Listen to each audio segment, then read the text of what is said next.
Hello, boys and girls, and welcome to the concession stand here on the KB Radio Network. I am your host, Kevin Reed, and this is the review of the new epic musical fantasy Wicked, which is based on the stage play, which is based on the Wizard of Oz novel, which was released in 1900, and the film, which was released in 1939.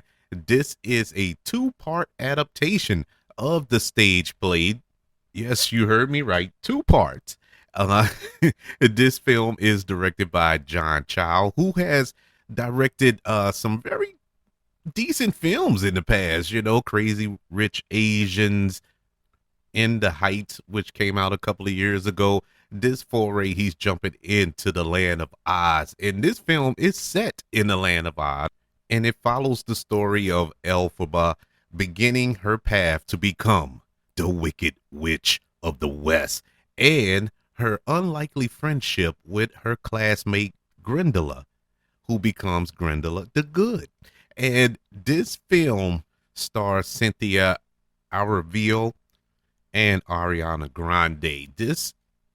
Let me just start off by saying this film is not my particular run to the theater type film. I wasn't excited for this for a couple of reasons. One, as much as I do like musicals, contrary to belief. I don't run out to see a musical. And the Wizard of Oz tale has been told so much. And in that regard, I'm not a big Wizard of Oz guy. I know it's a classic. I get it. It is perfection in the eyes of cinephiles across the world. I understand that. I'm not saying it's a bad movie. I'm not saying it's horrible or nothing. It deserves all the praise and accolades that it has received for almost a century. But I'm just not the Wizard of Oz is on. I'm not that guy. And so the whole story of or the backstory of this film in particular, which kind of serves like a prequel, it didn't really pull at my heartstrings, so to speak. But it looked decent, the trailers and whatnot. It looked decent enough for me to say I might check it out.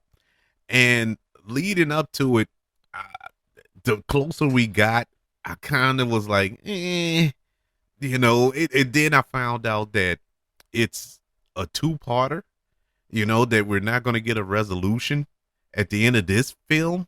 I was like, do we really need a two-part Wicked film?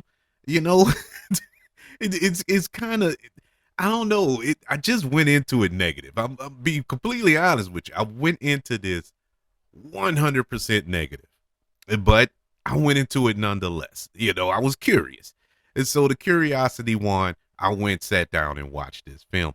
And the first 30 minutes of this film, I was deeply regretting going to watch it. I was like, man, I don't understand what's happening right now. Because I know the lore of the Wizard of Oz. I understand that the Wicked Witch of the West was the Wicked Witch. She's the bad guy, So why am I going into a film where you want me to feel sympathy for the villain that we know who's going to become the villain? And it just threw me off. And then it kind of had like a switch where Gwendola was somewhat of the villain early on in this film. And so the first 30 minutes of it, I kind of was checking out of it. I was reaching for my phone, getting ready to play Candy Crush or something. I was like, this is not going to work for me. Then I knew going in once again that this was a 2.5 hour film. 2.5 hours. I was like, man, what did I get myself into? But little bit by little bit, I was starting to enjoy. It was parts where I was like, okay, that was an interesting take. Okay, I'm liking the acting here. That song was a little sneaky little bop there, So I got into it. An hour into this film, I was completely invested. This film shocked me on how good it is. Everything, everything, the set design, the songs, the dance numbers, the acting, it was done beautifully. This was like watching a stage play in 4D, which you can make the argument that all stage plays are 4D, but you get where I'm trying to see, where I'm getting at here. But this was really phenomenal, and I must say there were points in this film where I got a little choked up. There was some emotion coming out of this grumpy old man. I was like, oh, that was touching. That I was really moved by what was being displayed on the big screen. I am shocked. I am shocked. And I guess because I went into this so negative, I went into this expecting a dumpster fire of a movie. I'm like, well, they split this movie in two. This was a mistake. I mean, all this stuff. I was like, oh, bro, Universal Pictures are really gonna be mad because that part two is not gonna happen because part one's gonna be so bad and all this here. It's something like Horizon. You know that movie that came out with Kevin Costner earlier this year, and nobody went and saw it, but he made 3 sequels, and now Warner Brothers don't know what to do with the other films because the first one didn't perform. I'm thinking that's what was going to happen here. I'm like, why did they split this in two? Well, obviously they had to because part one was 2 hours and 30 minutes. Let me get into the acting here. With our 2 lead performers in particular, Cynthia Erivo, who I've seen in countless things throughout her career. I'm a big fan of hers. I think she's a powerful actress, and I always wondered why she doesn't pop up more in things. You know, she's real selective in what she does, and I get it. First time I saw her was in Bad Times at the El Royale or something like that with Chris Hemsworth. That was a sneaky good movie. I think it gets poo-pooed on a lot, but it was really good in my opinion. I actually loved that movie. She was in it and played a major role. You can argue she's the lead in that film and does a phenomenal job in that movie. She was in this HBO show that I watched, The Outsiders. She was great in that. I mean, she's a really good actress. Plus, she's an Academy Award nominated actress for playing Harriet Tubman a couple of years ago. I've yet to see that movie. I've always said I'm gonna go back and watch it. I never went back and watched it, but I'm gonna have to go back and watch it eventually because with Cynthia Erivo in that role, I really got to see it. But her as Elphaba, as the quote unquote Wicked Witch of the West here, knocked it out the park. Knocked it out the park. The mere fact that she has to play this role, and this is non-spoiler. I'm not going to get into spoilers. I don't even know what I can spoil, to be honest with you. We all know what's going to happen at the end of it all. Actually, this movie does that. That's one slight spoiler. This movie it comes on like that. I mean, come on. Who hasn't seen The Wizard of Oz? So we know what happens to the Wicked Witch of the West. It's not a shocker. You're not going to go in here and be like, oh my God. Come on. Everybody knows. So to go into this role and bring something new, not just the mustache twirling or the wand twirling, I should say, villain in this film. She had depth because she wasn't just a sympathetic character. You can see where she can be a villain. They did a good job of showing that she can easily turn villainous at the snap of a finger, but she does have a heart. She does have empathy. She does have all of these emotions that any good red-blooded person has, and it was a phenomenal job by her to really display that emotion throughout this film. And plus her singing voice is so powerful. That song at the end, I think it's Defy Gravity is the name of it. Man, that's where I got. That's one of the two times I got emotional. Actually, at the end, a tear actually did go down my cheek. I had to sneak and hurry up and wipe it off. It was so powerful. That song and the way she belted out those notes. I was like, "Oh, go ahead, girl, get it, girl." I was all in it. Green girl magic. She was all in. I loved her.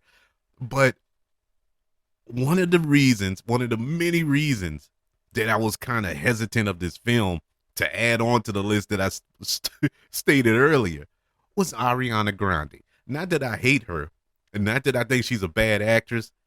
I didn't think she could handle something like this. Never seen her in nothing this expansive. And boy, was I wrong. Boy, she almost stole this movie. She almost stole it from from Cynthia Erivo. She almost stole. They pretty much was on par. I'll do that much. Ariana Grande was amazing. She was funny. She was sympathetic. There's a scene in here where her character kind of has a switch, and you know, trying to tiptoe around it without spoiling. But it's a scene where she does a switch, and it was done so well. That was the other time that I got emotional. And so it was done so well, and she did it so well. And the scene when she meets this, I don't know, was he a prince or something? I forgot what he is. But anyways, and she was trying to flirt with him and woo him, and the stuff that she was doing was so funny. I mean, I actually laughed out loud, which is a which is something hard for me to do in a theater or watching a film. Out loud laughing, I'll chuckle under my breath or something. Like this had me laughing out loud. She nailed those comedic beats perfectly, and I was completely surprised by her performance. Michelle Yeoh is in this movie as well, or should I say Academy Award winner Michelle Yeoh. She has a role in this film that she was all right. She was the one character that I felt was kind of, I'm not going to say useless, but I don't know if it was necessarily needed as the way the story played out. Now, I'm saying all this, and we're getting a part 2 next year. So all that could be flushed out in part 2. So I'm kind of hesitant on making bold statements like that. But as far as this film is concerned, it just didn't feel needed. Even though she wasn't bad in it, it was just, as far as the story, it wasn't necessary for that character. Jeff Goldblum, look, Jeff Goldblum needs to be protected at all costs. He is a national treasure. You hear what I'm trying to tell you? This dude just brings a certain, what's the word? Gravitas to whatever he's a part of. I don't care if it's in Thor, Love and Thunder, not Love and Thunder. What was the one he was in? Ragnarok. If he's in Thor, if he's in The Fly, if he's in Jurassic Park, if he's in that show that was on Netflix, Chaos, if he's on that documentary show that was on Disney Plus a couple of years ago, I don't care what he's a part of. Jeff Goldblum is just amazing. And him as the wizard, he was born for this, and he killed it in that little supporting role that he has. Can't wait for part 2 to see that role kind of expand. This goes to show you how much I enjoyed this film. I'm looking forward to part 2. I am so mad when to be continued flashed on the screen at the end. Now I was hot. I was hot. I'm not gonna lie, but this was an amazing cast. Loved it. The direction here by John Child. Look, I really was kind of worried on how they were going to get this. Now, I knew nothing of Wicked on stage. My wife went to go see it on Broadway when she took a trip with a friend to New York. So she has knowledge of it. I didn't watch Wicked. I knew nothing of Wicked. Like I said before, not the biggest Wizard of Oz stan. I'm not running to see anything concerning the Wizard of Oz. I guess I got burnt by Oz the Great and Powerful a few years back. That movie was so bad. I just couldn't. I was done. But this film was directed so well by the choreography with the dancing and the singing and the acting. It hit the tone perfectly when you needed those comedic beats, when you needed those serious beats, the dramatic beats, the action beats. It was perfectly done. Great job by John Chow. The production design was beautiful. The use of colors and the set designs were just perfectly on point with me. I am super excited moving forward. I am super duper excited to see what's next. And it really, at the end of this, even though we all know what happens in The Wizard of Oz, we all know how this is going to turn out. And for millions of people who actually watch the stage play, they know. But for some strange reason, I'm on the edge of my seat trying to figure out what's next. That's how good of a job they did on this film. Wicked, which was released in theaters this past Friday, gets a letter grade of an A. Yes, I'm as shocked as you. I was fully expecting not to like this movie. I wasn't even in a rush to go see it. It just so happened that, that I had 2.5 hours to spare. And it was 2.5 hours worth the sitting. I am so happy with this film. I'm seriously, you will walk out of this movie feeling good. Feeling like you've actually been a part of something. That it was actually a communal experience when you see it with a crowd or something like that. It is that good of a film. Kudos to all the filmmakers, everybody involved with this project. Can't wait for part 2. But I would love to know, are you a fan of Wicked? Did you check out this film? Are you excited for part 2? Did you like it? Did you love it? Did you hate it? Let me know. Email the show, kbradiopodcast@gmail.com. You can also search for the show on all social media platforms. Just search for the KB Radio Network. Also, subscribe to the KB Radio Network channel on YouTube. Like this video if you don't mind. While you're in the liking mood, don't forget about the 5 stars, the reviews, and sharing this show if you're listening on Apple Podcasts, Spotify, iHeartRadio, wherever you are currently listening to the concession stand here on the KB Radio Network. Everybody, thank you for joining me for this review of Wicked Part 1. You all have a happy Thanksgiving. I want you all to know that I love you. Continue to love everyone. And until we speak again, you all be blessed.